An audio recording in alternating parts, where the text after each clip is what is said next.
Hi everyone, ಇವತ್ತು ನಾನು ಚಿಕ್ಕು ಕುಲ್ಫಿ ಮಾಡೋದು ಹೇಳ್ಕೊಡ್ತೀನಿ. ಬನ್ನಿ ಸ್ಟಾರ್ಟ್ ಮಾಡೋಣ.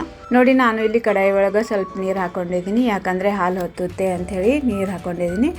1 ಗ್ಲಾಸ್ ಹಾಲು ಹಾಕ್ಕೊಂಡಿದ್ದೀನಿ. ಇದು ಚೆನ್ನಾಗಿ ಅರ್ಧ ಆಗೋ ತನಕ ಹಾಲು ಚೆನ್ನಾಗಿ ಕಾಯಿಸ್ಕೋಬೇಕು. ಸಣ್ಣ ವಾಟ್ಕದಲ್ಲೇ ಅರ್ಧ ವಾಟ್ಕ ನಾನು ಗೋಡಂಬಿ ಹಾಕ್ಕೊಂಡಿದ್ದೀನಿ. 4-5 ಖಜೂರು ಹಾಕ್ಕೊಂಡಿದ್ದೀನಿ.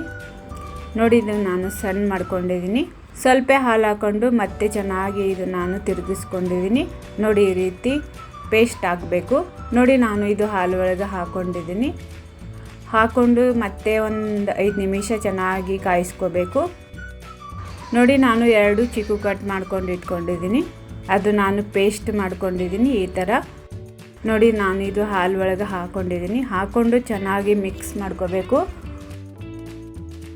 ಅರ್ಧ ಚಮಚ ಏಲಕ್ಕಿ ಪುಡಿ ಹಾಕ್ಕೊಂಡಿದ್ದೀನಿ. ಹಾಕ್ಕೊಂಡು ಚೆನ್ನಾಗಿ ಮಿಕ್ಸ್ ಮಾಡ್ಕೊಂಡಿದ್ದೀನಿ. ನೋಡಿ, ಈ ರೀತಿ ನಾನು ಪ್ಲಾಸ್ಟಿಕ್ ಕವರ್ಲಿಂದ ಈ ರೀತಿ ಕೋನ್ ಮಾಡ್ಕೊಂಡಿದ್ದೀನಿ. ಇಲ್ಲಾಂದರೆ ನೀವು ಈ ರೀತಿ ಗ್ಲಾಸ್ ಒಳಗೂ ವಾಟ್ಕದೊಳಗೂ ಮಾಡ್ಕೋಬೋದು.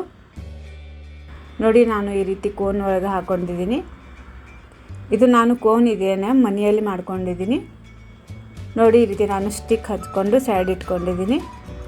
ಉಳಿದಿದೆಲ್ಲ ನಾನು ಕಪ್ ಒಳಗೆ ಹಾಕ್ಕೊಂಡಿದ್ದೀನಿ. ಹಾಕ್ಕೊಂಡು ಈ ರೀತಿ ನಾನು ಸ್ಟಿಕ್ ಹಚ್ಕೊಂಡಿದ್ದೀನಿ. ನೋಡಿ, ಓವರ್ ನೈಟ್ ನಾನು ಇದು ಕುಲ್ಫಿ ಇಟ್ಕೊಂಡಿದ್ದೀನಿ. ನೋಡಿ, ಈ ರೀತಿ ಕೈಲೇ ಸ್ವಲ್ಪ ಪ್ರೆಸ್ ಮಾಡಿಕೊಂಡು ಈ ರೀತಿ ತಕ್ಕೋಬೇಕು. ನೋಡಿದ್ರೆಲ್ಲ ಅಷ್ಟು ಚೆನ್ನಾಗಿ ಮನೆಯಲ್ಲಿ ರೆಡಿ ಆಗುತ್ತೆ ಕುಲ್ಫಿ. ನಿಮಗೆ ಚೆನ್ನಾಗಿ ಅನಿಸಿದ್ರೆ ಲೈಕ್, ಶೇರ್ ಮಾಡಿ, ಸಬ್ಸ್ಕ್ರೈಬ್ ಮಾಡಿ.